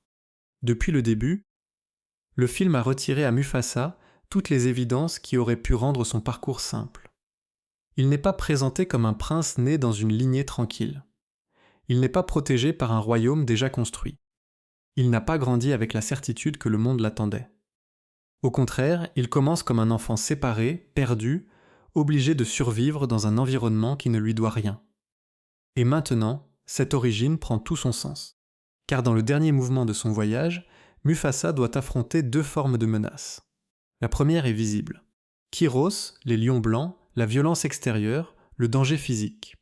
La seconde est plus intime. La fracture avec Taka, cette jalousie devenue presque impossible à retenir. L'une attaque le groupe depuis l'extérieur. L'autre le fragilise de l'intérieur. C'est ce mélange qui rend la fin du parcours plus forte. Si Mufasa devait seulement combattre un ennemi cruel, l'histoire serait plus simple. Mais il doit aussi comprendre que le danger peut venir de quelqu'un qu'il aime. Et cela, pour un personnage comme lui, est beaucoup plus douloureux, parce que Mufasa a déjà perdu une famille. Il a déjà connu l'arrachement. Taka était censé être la preuve qu'une nouvelle fraternité pouvait naître après la perte. Si cette fraternité se brise, ce n'est pas seulement une dispute. C'est une seconde blessure fondatrice. Taka, lui, arrive à un point où sa douleur ne peut plus rester cachée. Pendant longtemps, il a contenu sa jalousie dans des regards, des silences, des frustrations. Mais plus Mufasa s'impose naturellement, plus Taka a l'impression d'être effacé. Il ne supporte plus que son frère adopté reçoive ce qu'il pensait mériter. Il ne supporte plus que Sarabi voie en Mufasa une force plus profonde que le simple rang. Il ne supporte plus que les circonstances révèlent, encore et encore, que la grandeur ne se décrète pas. Alors, il fait ce que font souvent les personnages tragiques. Il choisit un acte qui lui donne l'illusion de reprendre le contrôle, mais qui le détruit moralement. La trahison de Taka est importante parce qu'elle ne surgit pas dans le vide. Elle est l'aboutissement d'une longue préparation intérieure. Depuis le début, le film nous montre les éléments qui pouvaient le sauver et ceux qui pouvaient le perdre. Il pouvait rester le frère qui avait tendu la patte à Mufasa. Il pouvait accepter que sa valeur ne dépende pas d'être supérieur à lui. Il pouvait apprendre à diriger autrement. Mais il choisit de laisser sa blessure parler plus fort que son amour. Et ce choix crée Scar avant même que le nom ne soit pleinement installé. Scar n'est pas seulement une cicatrice sur un visage. C'est la marque d'un basculement. C'est le moment où Taka cesse d'être seulement un frère blessé pour devenir un être prêt à sacrifier le lien au profit de son ressentiment. La cicatrice extérieure, dans ce type de récit, rend visible une cicatrice intérieure qui existait déjà. Le corps porte ce que l'âme refusait de nommer. Face à cela, Mufasa ne devient pas roi parce qu'il écrase Taka. Il devient roi parce qu'il refuse de devenir comme lui. C'est une nuance essentielle. Dans un récit plus brutal, Mufasa aurait pu répondre à la trahison par une logique de revanche. Il aurait pu se laisser durcir, se fermer, décider que la confiance ne mérite plus d'exister. Mais le Mufasa que l'on connaît plus tard n'est pas un roi construit sur la vengeance. Il est construit sur la responsabilité. Il comprend la violence, il connaît la perte, mais il ne laisse pas ses expériences définir entièrement son rapport au monde. Cette différence apparaît dans le conflit final contre Kyros. Kyros représente la domination pure. Il veut prendre, imposer, détruire ce qui résiste. Il voit les autres comme des obstacles ou des instruments. Mufasa, au contraire, comprend que protéger un groupe, c'est accepter de se mettre en danger pour quelque chose de plus grand que soi. Il ne se bat pas pour posséder 1000 ailes. Il se bat pour que ce lieu puisse exister comme un refuge, comme une promesse commune. C'est là que son parcours d'orphelin devient une force. Celui qui n'avait plus de foyer comprend mieux que personne la valeur d'un foyer. Celui qui a été rejeté ou suspecté comprend l'importance d'un lieu où chacun peut appartenir. Celui qui a perdu ses parents comprend ce que signifie préserver une génération future. Mufasa ne défend pas seulement un territoire, il défend la possibilité que d'autres n'aient pas à vivre la même solitude que lui. Le film donne donc au mot « roi » une signification plus morale que politique. Être roi, ici, ce n'est pas être au-dessus des autres, c'est être capable de porter une responsabilité que les autres reconnaissent parce qu'elle a été prouvée. Mufasa n'obtient pas sa légitimité par une cérémonie vide. Il l'obtient par les gestes accumulés. Sauver, guider, écouter, tenir, revenir, choisir les autres quand la peur pousserait à se sauver soi-même. Ce point est important pour comprendre pourquoi Sarabi et les autres peuvent le suivre. Ils ne suivent pas Mufasa parce qu'il a gagné une compétition d'orgueil. Ils le suivent parce qu'il a montré, dans le danger, qu'il pensait au groupe. La confiance n'apparaît pas soudainement. Elle est construite scène après scène, choix après choix. Et c'est exactement ce que Taka n'arrive pas à comprendre. Pour lui, être choisi par les autres ressemble à une victoire personnelle. Pour Mufasa, être suivi ressemble à une dette. Plus les autres comptent sur lui, plus il doit être digne d'eux. C'est une différence invisible mais immense. L'un veut recevoir la preuve qu'il est grand. L'autre accepte le poids qui vient avec la grandeur. Dans la confrontation finale, cette différence devient claire. Kyros peut être fort, Taka peut être rusé, blessé, jaloux. Mais Mufasa possède quelque chose que ni l'un ni l'autre ne peut vraiment imiter. Une force qui n'a pas besoin d'humilier pour exister. Il peut combattre sans perdre son humanité, même si ce mot semble étrange pour un lion. Il peut défendre sans transformer le monde en simple terrain de domination. Cette noblesse-là prépare le Mufasa adulte. Quand on repense ensuite à ces scènes avec Simba, on comprend mieux pourquoi il insiste autant sur l'équilibre. Mufasa sait ce que produit un pouvoir qui ne respecte rien. Il a vu la menace de Kyros. Il a vu ce que la jalousie peut faire à Taka. Il a vu comment la peur peut pousser un être à trahir. Alors, plus tard, quand il apprend à Simba que tout est lié, ce n'est pas une jolie phrase pour enfant. C'est une conviction née de l'expérience. La fin du conflit permet aussi de comprendre la naissance symbolique de la terre des Liaillons. Ce royaume n'est pas seulement un endroit trouvé après une longue marche. C'est la réponse à tout ce que Mufasa a traversé. Il a connu le chaos de l'eau qui sépare, il cherche donc un lieu d'équilibre. Il a connu l'exil, il construit donc un foyer. Il a connu la trahison d'un frère, il essaie malgré tout de bâtir un monde où les liens ont encore un sens. Cela rend son futur encore plus poignant. Car nous savons que ce monde, un jour, sera de nouveau brisé par Scar. Nous savons que la jalousie de Taka ne disparaîtra pas simplement avec la fin de cette aventure. Elle restera comme une braise sombre sous les cendres. Elle grandira, se transformera, attendra son moment. Et cette connaissance donne à la victoire de Mufasa un goût doux amer. Oui, il devient roi. Oui, il trouve sa place. Oui, il devient la figure que la légende retiendra. Mais l'ombre qui le menace est déjà née à ses côtés. C'est peut-être l'un des aspects les plus tragiques du film. Mufasa gagne un royaume, mais perd définitivement l'innocence de sa fraternité avec Taka. Même s'il survit, même s'il devient plus grand, quelque chose s'est cassé. Et cette cassure ne concerne pas seulement 2 lions. Elle va influencer toute une génération après eux. Elle mènera à Simba, à l'exil de Simba, au règne sombre de Scar, puis au retour du fils, Mufasa. Le roi lion fonctionne donc comme une origine double. L'origine d'un roi, bien sûr, mais aussi l'origine d'une catastrophe future. Le film ne nous montre pas seulement comment la lumière s'allume, il nous montre aussi comment l'ombre se forme à côté d'elle. Et c'est pour cela que Taka reste un personnage important jusqu'au bout. Il n'est pas simplement là pour expliquer pourquoi Scar a une cicatrice ou pourquoi il déteste Mufasa. Il montre ce qui arrive quand une personne confond l'amour avec la possession, la reconnaissance avec le droit et la blessure avec une excuse. Taka voulait être vu. Mais en cherchant à forcer le monde à le voir, il devient quelqu'un qu'on ne peut plus regarder de la même manière. Mufasa, à l'inverse, devient visible parce qu'il ne cherche pas d'abord à l'être. Il agit, il protège. Il tombe peut-être, il doute, il souffre, mais il revient toujours vers une idée simple. Personne ne survit seul. Et cette idée, née de son propre abandon, devient la base de son futur royaume. Quand le film referme cette partie du passé, on comprend alors que Mufasa n'a pas seulement trouvé mille ailes. Il a trouvé une manière de vivre. Il a compris que le pouvoir ne vaut rien s'il ne sert pas à protéger ce qui est fragile. Il a compris qu'une famille peut être perdue, puis reconstruite, même si elle ne sera jamais exactement la même. Il a compris que la douleur peut devenir une force, mais seulement si on refuse de la transformer en haine. C'est ce qui sépare définitivement Mufasa de Taka. L'un sort de la souffrance avec le désir de préserver, l'autre sort de l'humiliation avec le désir de reprendre. L'un devient un roi, l'autre devient une blessure vivante. Et dans cette opposition, le film donne une nouvelle profondeur à toute la mythologie du roi lion. Car désormais, quand on voit Mufasa adulte debout devant Simba, on ne voit plus seulement un père noble et puissant. On peut imaginer l'enfant qu'il a été, l'orphelin emporté par les eaux, le frère sauvé par Taka, le voyageur poursuivi par Kyros, le jeune lion qui a appris que la vraie royauté n'était pas un privilège, mais une responsabilité. Et quand on voit Scar dans l'ombre, on ne voit plus seulement un traître né pour haïr. On voit Taka, celui qui aurait pu rester un frère, mais qui a choisi de faire de sa jalousie un destin.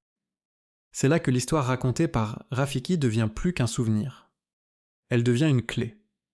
Une manière de comprendre que chaque génération hérite non seulement des victoires, mais aussi des blessures non guéries. Kiara n'écoute donc pas seulement l'origine de son grand-père. Elle écoute l'origine d'un héritage complet, la lumière de Mufasa, l'ombre de Scar, et le devoir de ne pas répéter les mêmes erreurs. Et maintenant que le passé a révélé comment Mufasa est devenu roi, il reste à comprendre ce que cette fin signifie vraiment. Pas seulement pour lui, mais pour Simba, pour Kiara, pour Scar, et pour toute l'idée du cercle de la vie. La fin de Mufasa. Le roi lion ne sert pas seulement à expliquer comment un jeune lion devient roi. Elle sert surtout à changer notre manière de regarder toute l'histoire du roi lion. Avant ce film, Mufasa était surtout une figure de transmission. Il était le père de Simba, le roi juste, celui qui parle du cercle de la vie avec une autorité presque naturelle. Scar, lui, était l'opposé, l'envie, la manipulation, la jalousie, la trahison. Le monde semblait divisé entre la lumière et l'ombre. Mais avec cette origine, le film ajoute quelque chose de plus triste. La lumière et l'ombre ne sont pas seulement deux forces séparées. Elles ont grandi côte à côte. Mufasa et Taka ne commencent pas comme deux ennemis. C'est cela qui rend leur histoire plus douloureuse. Ils partagent une enfance, une fraternité, des moments où l'un a réellement compté pour l'autre. Taka n'est pas seulement celui qui trahira Mufasa. Il est aussi celui qui, au début, lui tend la patte. Il est celui qui permet à l'orphelin de survivre, d'entrer dans un nouveau monde, de retrouver une forme de famille. Et c'est précisément cette vérité qui rend Scar plus tragique. Si Taka avait toujours été cruel, sa transformation serait plus simple à comprendre, mais moins intéressante. On pourrait le ranger immédiatement du côté des méchants, sans se poser de questions. Le film fait autre chose. Il montre qu'un être capable de bonté peut se perdre s'il laisse son orgueil parler plus fort que son affection. Il montre qu'une blessure non soignée peut devenir une identité. Il montre que la jalousie n'est pas seulement le désir d'avoir ce que l'autre possède. C'est parfois l'incapacité de supporter ce que l'autre révèle en nous. Mufasa révèle à Taka une vérité insupportable. Être né avec une place ne suffit pas à devenir digne d'elle. Cette idée traverse tout le film. Mufasa n'a pas le sang royal de Taka. Il n'a pas l'héritage officiel. Il n'a pas commencé avec les avantages d'un prince. Pourtant, il devient celui qui incarne le mieux la responsabilité. Et cela ne vient pas d'un miracle. Cela vient de son parcours. Parce qu'il a perdu sa famille, il comprend la valeur d'un foyer. Parce qu'il a été vulnérable, il comprend la peur des autres. Parce qu'il a été accueilli, il comprend que la grandeur consiste aussi à ouvrir une place à ceux qui n'en ont plus. La royauté de Mufasa est donc une royauté gagnée, pas simplement reçue. C'est le cœur de l'explication du film. Mufasa ne devient pas roi parce que le destin lui offre une couronne toute prête. Il devient roi parce que les épreuves l'ont obligé à apprendre ce que le pouvoir devrait signifier. Il a connu le monde sans protection, donc il sait que protéger n'est pas un geste abstrait. Il a connu la solitude, donc il sait que le groupe est précieux. Il a connu la trahison, donc il sait que la confiance est fragile. Ce passé donne plus de poids à tout ce qu'il dira plus tard à Simba. Quand Mufasa explique que tout est lié, il ne parle pas comme quelqu'un qui récite une tradition. Il parle comme quelqu'un qui a vu ce qui arrive quand les liens se brisent. Le cercle de la vie, dans cette perspective, n'est pas seulement une belle philosophie Disney. C'est une réponse à la violence du monde. C'est une manière de dire « si nous oublions que nous dépendons les uns des autres, alors la force devient prédation, le pouvoir devient domination et la peur devient loi. » Kyros représentait justement ce danger. Il était la force sans équilibre, la domination sans mémoire, la puissance qui ne respecte rien. Face à lui, Mufasa ne gagne pas seulement parce qu'il est courageux. Il gagne parce qu'il représente une autre idée du monde. Un monde où diriger ne signifie pas prendre pour soi, mais maintenir un équilibre pour tous. Scar, lui, se situe entre ces deux visions. Il n'est pas Kyros au départ. Il n'est pas simplement une force extérieure de destruction. Il est quelqu'un qui aurait pu appartenir à la lumière, mais qui choisit progressivement l'ombre. Et cette nuance rend son futur encore plus amer. Dans Le Roi Lion, Scar détruira le royaume de Mufasa non seulement parce qu'il veut le pouvoir, mais parce que ce royaume est la preuve vivante de ce qu'il n'a jamais réussi à devenir. La terre des lions, pour Scar, n'est pas seulement un trône à conquérir. C'est le symbole de la victoire de Mufasa sur lui. Chaque animal qui respecte Mufasa, chaque souvenir de sa sagesse, chaque trace de son héritage rappelle à Scar son propre échec intérieur. Et lorsque Simba naît, cette blessure devient encore plus violente. Simba n'est pas seulement un héritier de plus. Il est le prolongement de Mufasa. Il est la preuve que la lumière de son frère va continuer après lui. C'est pour cela que l'histoire de Taka éclaire la haine de Scar envers Simba. Elle ne l'excuse pas, mais elle la rend plus profonde. Scar ne veut pas seulement éliminer un obstacle politique. Il veut effacer une lignée qui lui rappelle constamment qu'il n'a pas été choisi, qu'il n'a pas été admiré, qu'il n'a pas été celui que le monde a suivi.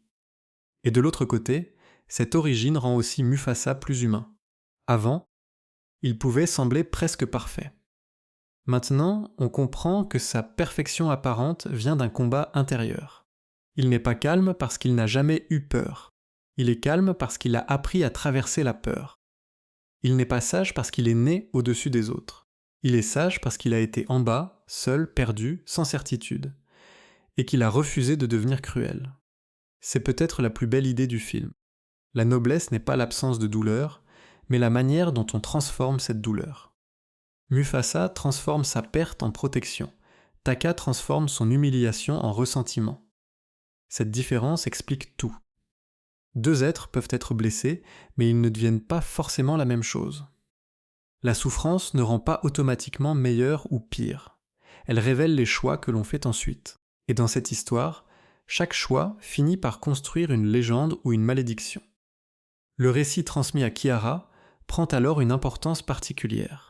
Kiara n'écoute pas une simple histoire ancienne. Elle reçoit une leçon sur l'héritage. Être l'enfant de Simba, la petite fille de Mufasa, ce n'est pas seulement appartenir à une famille célèbre. C'est porter une mémoire complexe. Une mémoire faite de courage, mais aussi de trahison. De lumière, mais aussi d'ombre. De victoire, mais aussi de blessures que les générations suivantes doivent comprendre pour ne pas les répéter. Rafiki, en racontant cette histoire, agit comme un gardien du passé. Il sait qu'une famille qui oublie ses origines risque de ne retenir que les symboles. Or, les symboles peuvent devenir vides si l'on oublie ce qu'ils ont coûté. Dire à Kiara que Mufasa était grand ne suffit pas. Il faut lui montrer comment cette grandeur s'est construite. Il faut lui montrer que le courage n'est pas toujours spectaculaire. Parfois, il commence par continuer à avancer après une perte. Timon et Pumba, avec leur humour, allègent cette transmission, mais ils ne l'annulent pas. Leur présence rappelle que la mémoire ne doit pas être seulement lourde. Elle peut être racontée avec chaleur, avec rythme, avec des respirations. Le Roi Lion a toujours fonctionné ainsi. Il parle de mort et de destin, mais il garde de la vie, du rire, de la musique. Cette combinaison permet au film de rester familial tout en touchant des sujets profonds. L'explication de la fin repose donc sur plusieurs niveaux. D'abord, Mufasa trouve sa place non parce qu'elle lui était due, mais parce qu'il devient digne de la recevoir. Ensuite, Taka devient Scar non parce qu'il était condamné dès le départ, mais parce qu'il choisit de nourrir sa jalousie jusqu'à ce qu'elle dévore son affection. Enfin, Kiara comprend que l'héritage royal n'est pas un privilège décoratif. C'est une responsabilité liée à une histoire de perte, de choix et de sacrifice. Cela donne une nouvelle profondeur au cercle de la vie. Le cercle n'est pas seulement naturel, il est aussi moral. Ce que les parents transmettent aux enfants, ce ne sont pas seulement des terres ou des noms. Ce sont des exemples, des erreurs, des blessures, des manières d'aimer ou de haïr. Simba a hérité de Mufasa, mais il a aussi été blessé par Scar. Kiara, à son tour, doit comprendre ces deux forces pour avancer. Et c'est là que Mufasa. Le Roi Lion trouve sa vraie raison d'exister. Le film ne cherche pas seulement à expliquer un passé que personne n'avait demandé dans le détail. Il essaie de donner au mythe une origine émotionnelle. Il veut que le spectateur regarde Mufasa et se dise « sa grandeur a coûté quelque chose ».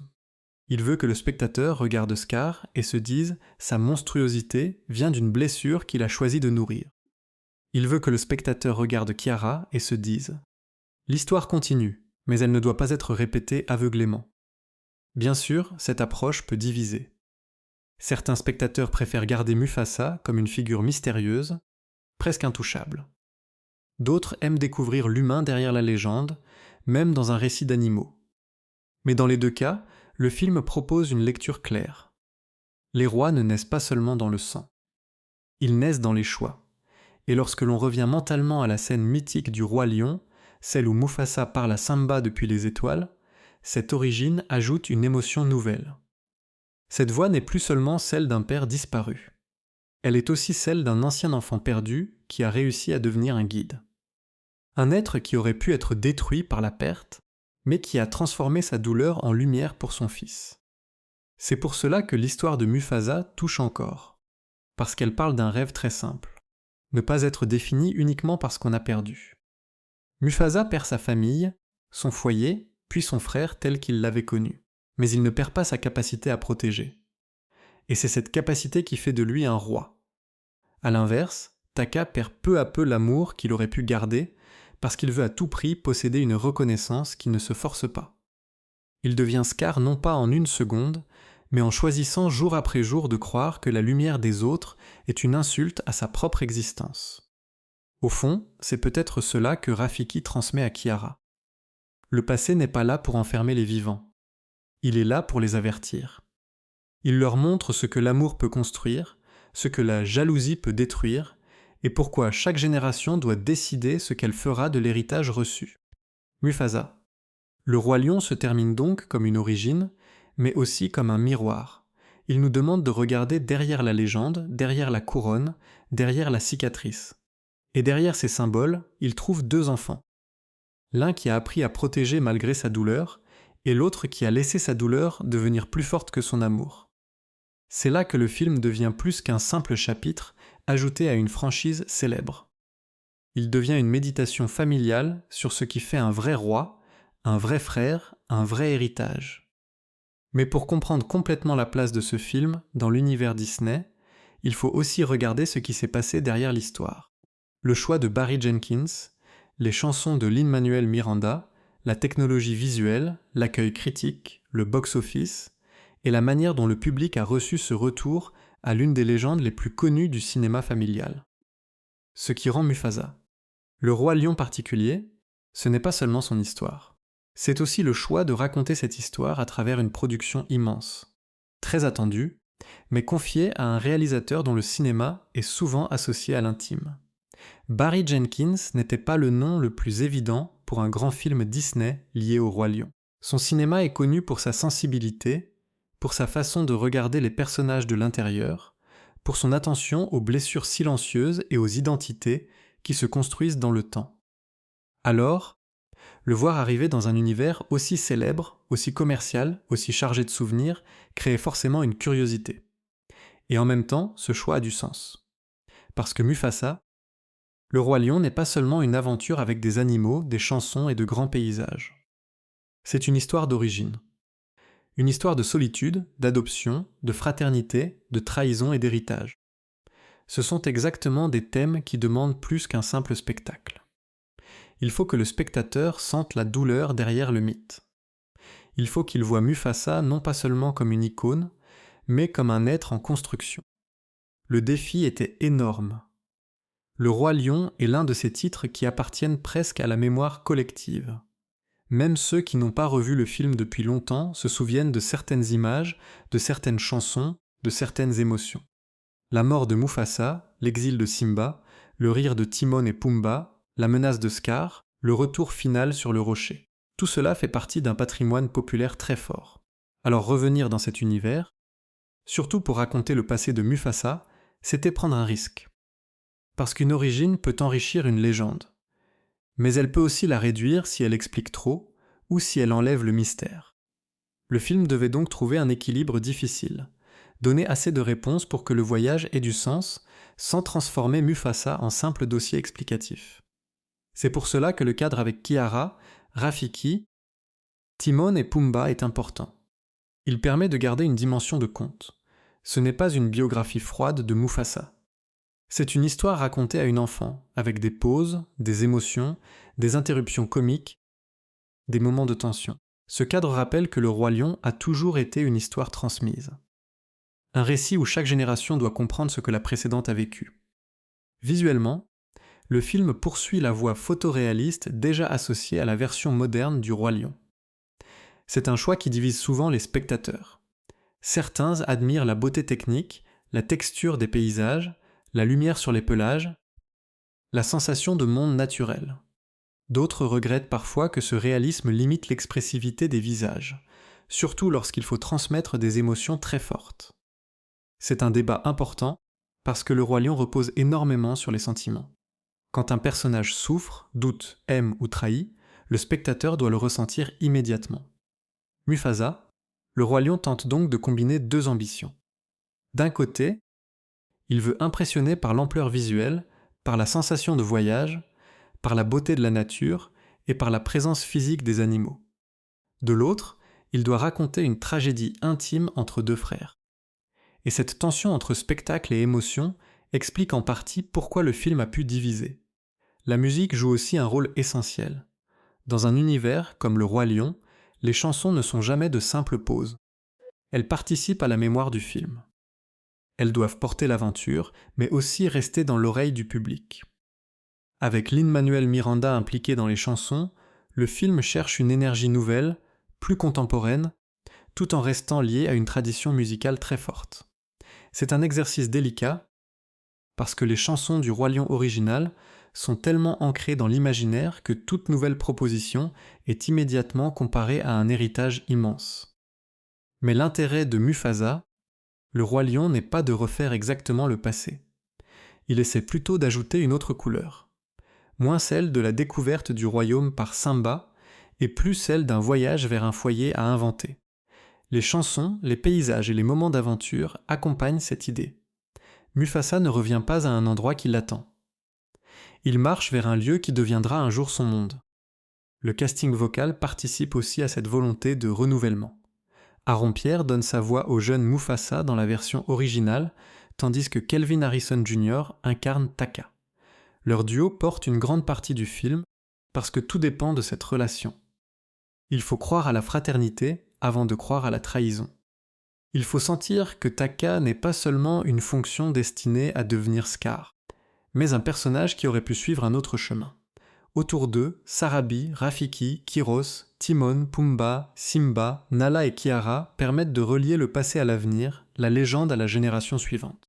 La présence de Blue Ivy Carter dans le rôle de Kiara, aux côtés de Beyoncé qui revient comme Nala dans la version originale, donne aussi au film une dimension familiale en dehors même de l'histoire. Mais à l'intérieur du récit, Kiara sert surtout de point d'entrée émotionnel. Elle représente l'enfant qui reçoit la mémoire. Elle est celle qui doit comprendre que son grand-père n'était pas seulement un nom glorieux, mais un être formé par des épreuves. À sa sortie, Mufasa, le Roi Lion, a reçu un accueil contrasté. Beaucoup de spectateurs ont été sensibles à l'émotion de l'origine, à la relation entre Mufasa et Taka, et à l'idée de redonner une profondeur tragique à Scar.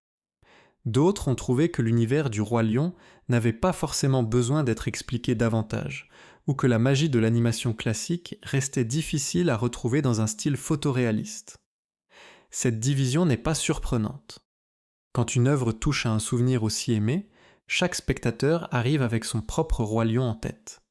Le box-office, lui, montre que la curiosité du public était réelle.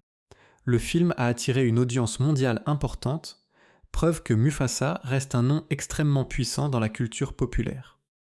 Même avec des critiques partagées, l'idée de découvrir l'origine du roi a suffi à ramener beaucoup de spectateurs vers la terre des lions.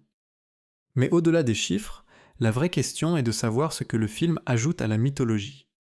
Et sa meilleure contribution, c'est peut-être d'avoir rendu Mufasa moins lointain. Avant, il était admirable.